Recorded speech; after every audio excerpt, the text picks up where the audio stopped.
Sorry about that. I know that in my worldview, for me, the answer, this doesn't cure everything, but the answer to a lot of what plagues us as individuals is the gospel. Mm-hmm. And we take it, churches, just solid Christians take it for granted. They don't think about it very often.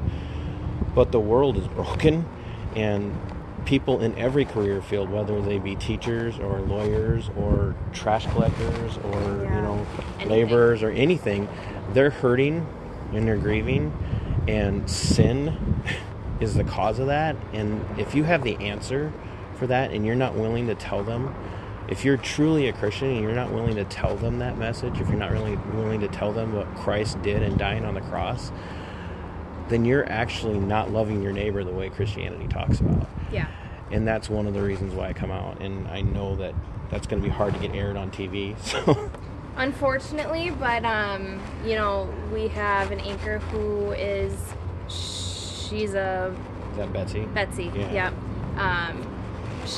When it comes to stuff like this, she opens her heart, and she will make sure that stuff like that gets aired. So if you're ever willing to come and talk to us about it, maybe sit down with her and go in more depth about what you do. Just have her. You've got my card. Yeah, so. I will. Let I'm waiting know. for an email to my email address for once. Finally, I'll hand out hundreds of those cards. So are you busy this evening to maybe sit down? What time? Well, I can always. Oh, you know what? She actually doesn't work tonight.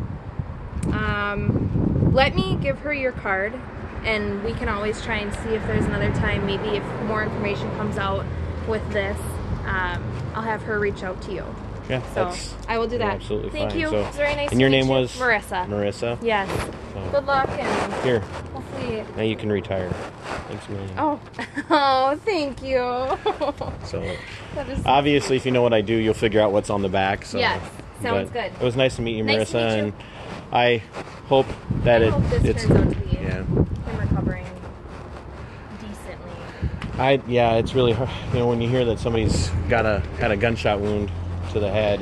Was it to the head? That's my understanding, and that's what I'm going off of. From what we got in the press release, they only told us that it was a gunshot wound, self-inflicted, and that he was bleeding all over. So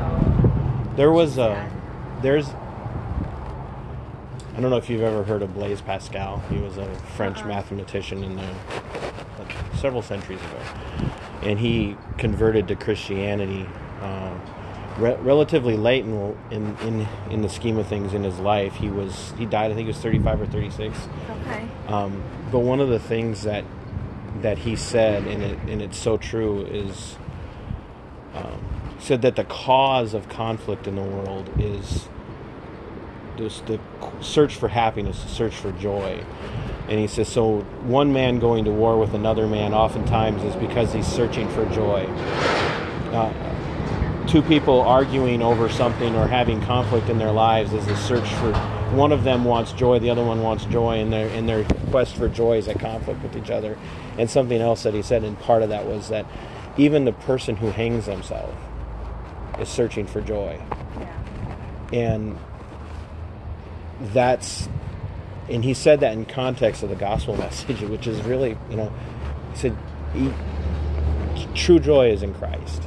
And I'm like, once I read that and I heard it, and then I went and looked up and made sure I had it right, and paraphrased obviously. Yeah. That's what's missing, and I think that's what is missing from the law enforcement community so much, is that even good solid churches they don't think about the law enforcement people in their community.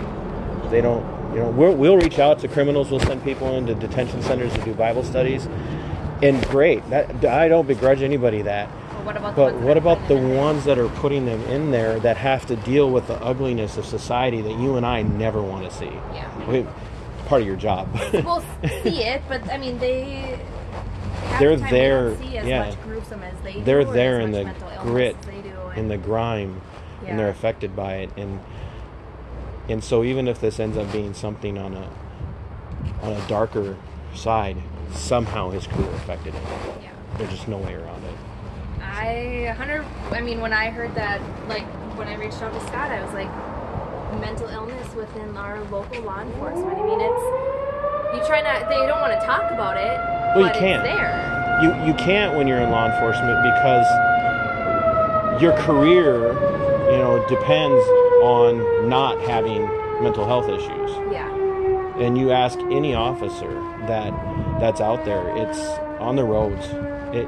It's if I admit that weakness, I may not be able to work. And it's not like getting a business management degree and going and managing any retail business, and that's not easy either. But when you focus on law enforcement for 2, 4, 6 years, maybe you go out and get your master's, and then all of a sudden, now you're struggling with PTSD or depression.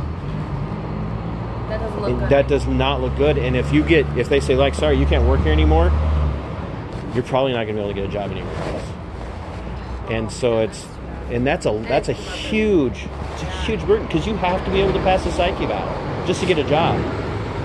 So, yeah. Well, you've got other things to do. Thank you. It's nice to meet you. Nice to meet you. Thank you so much. If you need anything, do you want my phone number? Do you have it on your card, or is I it don't. not? I can. Yeah, if you got a pen, I can write it on there. Here, I'll just put it in my phone in my notes, and then I can always give that to Betsy too. What's your phone number? 507. Yep. 319. Okay. 9108. 9108. Perfect. Sounds good. Thank you so much. Yeah. Sorry to take up extra time. No, you're